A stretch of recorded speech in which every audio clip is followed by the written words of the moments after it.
Hi, I'm Samantha McDouglas from thebridgeteachers.com. Come look over my shoulder at a bidding problem. One of the great things about bridge is that everybody does it differently. People have different styles, they have different philosophies, and different things work for different people. When you encounter something different, this is a great opportunity for you and your partner to sit down and have a conversation. Why is someone else doing it differently? Why are you doing it the way that you're doing it? Do you like the way that they're doing it better, or do you like the way that you're doing it better? You may not agree with the bidding that I put forth on this hand, and that's great. If you have different philosophies, that's fantastic. The only thing that matters is that you and your partner are on the same page. So it might be worth having this conversation with your partner. In bridge, context defines the meaning of a bid. And the most important piece of context is who is making the bid. For each position, opener, responder, overcaller, and advancer, there are different agreements and there are different priorities. For example, if I were opening this hand, I would actually open one club because for opener and for overcaller, we defer to the longer suit. But if I was responder or advancer, I would defer to the major. But we weren't the dealer. West was the dealer, and they opened one heart, showing 5 or more hearts and an opening hand or better. Our partner bid 2 diamonds, showing 5 or more diamonds and 10 to 16 points.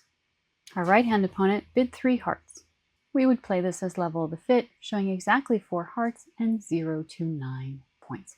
Your opponents may be playing it differently, and it's worth looking at their convention card or inquiring if you want to know. It is now our turn to bid. What would you bid? I would bid 3 spades. Before we talk about 3 spades, let's talk about double.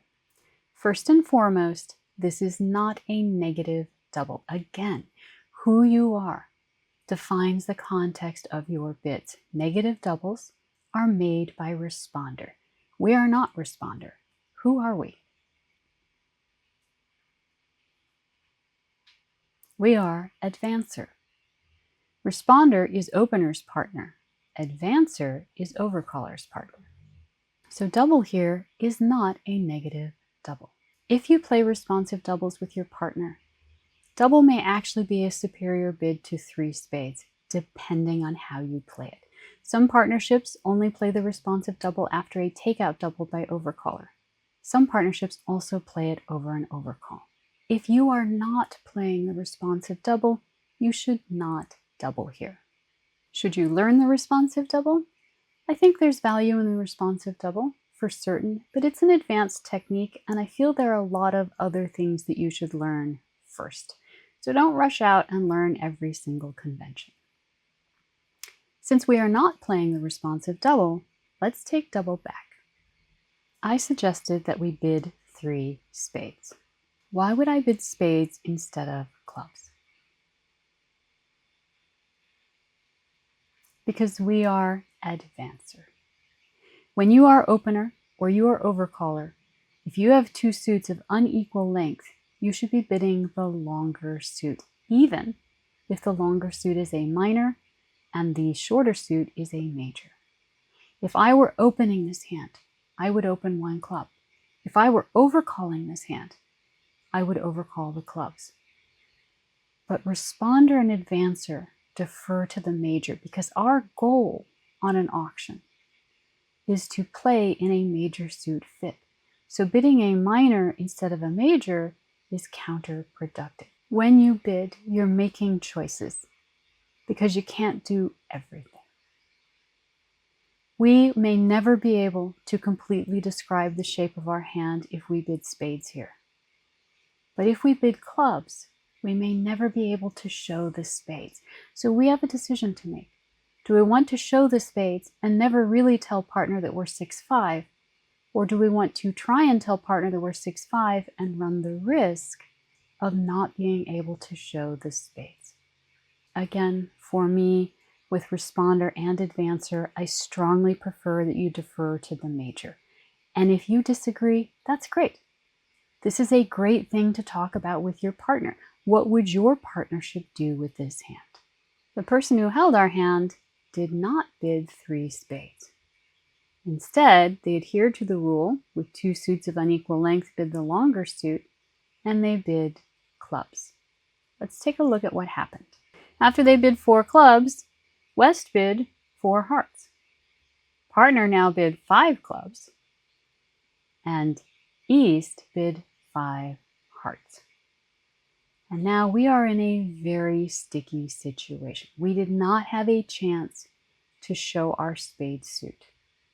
If we want to make a sacrifice bid over 5 hearts, we now are looking at bidding 6 clubs. If we had found a spade fit with partner, we would be able to bid 5 spades, and that extra level could be the difference between a good score and a bad score. The vulnerability here, where we are non-vulnerable and the opponents are vulnerable, is perfect for a sacrifice bid. But even so, if we bid 6, we have to make certain that we don't go down too many. We can only go down 3 tricks and have this be a good result for us. If we bid 6 clubs, we have to take 9 tricks to get a good score. But if we were able to bid 5 spades, we would only have to take 8. Let's go back. If instead of bidding our longer suit, we defer to the major and we bid 3 spades. Now, when West bids 4 hearts, our partner will bid 4 spades. And when East bids 5 hearts, we can bid 5 spades. Let's look at all 4 hands. The opponents are making 5 hearts. They're going to lose 1 spade and 1 club and take the rest of the tricks. We are losing 4 tricks if the opponents find the diamond rough in both of our contracts. If we are in spades, this means that we will be down 2 for 300 points. But if we're in 6 clubs, this means that we are down 3 for 500 points. By having to bid 6 clubs instead of 5 spades, we are costing ourselves 300 points. It is also much scarier to bid 6 clubs than it is to bid 5 spades, and the person who held our hand did not, allowing the opponents to bid and make 5 hearts. Part of building a system with your partner is defining your priorities. I feel very strongly that opener and overcaller should bid the longer suit. But when it comes to responder and advancer, they should defer to the major. Thank you. Summer's in full swing, and there's no better time to sharpen your bridge game. Like and subscribe so you're ready for every deal that comes your way.